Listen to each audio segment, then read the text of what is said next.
Urap bermi. Hari ni mak buat urap bermi lah ya. Assalamualaikum.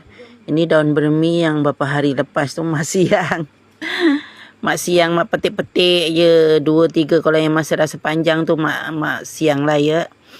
Bukan apa, hari ni sebab kalang kabut, jadi mak tak dapatlah nak up video mak buat urap bermi.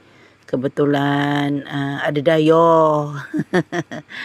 Jadi tak sempat. Kita buat urap bermi hari ni. Biasalah ya, daun bermi ni dicelur dulu. Celurnya sekejap je, jangan lama-lama. Masa mendidih tu masuk je sekejap.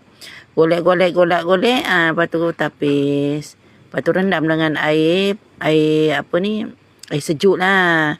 Biasanya kalau kita abaikan macam itu, dia jadi lebam. Kalau dia lebam tu macam mana ya, mak tak tahu rasanya macam mana. Tapi mak pernah kena macam gitu. Sebab tak tahu.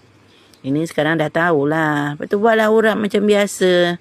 Inilah mak makan. Mak tak dapat nak tunjukkan macam mana lah mak nak. Sebab apa dah kalang kabut nak masak. Ada dayoh pula gitu loh. Jadi kita makan ni lah dengan asam pedas. Ikan bawal apa namanya? Ikan bawal biasa tu lah, yang putih tu. Dengan ulam-ulam. Kita makan yuk. Bismillahirrahmanirrahim. Kita makan urap bermi. Sedap kok.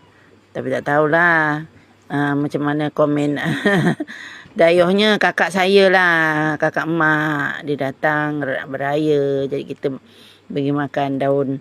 Ini urap bermi. Bismillahirrahmanirrahim. Yuk makan yuk.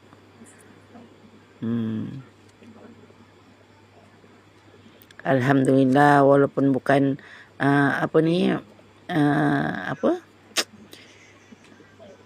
apa yang sedap sangat gitu, lebih kurang macam gitu.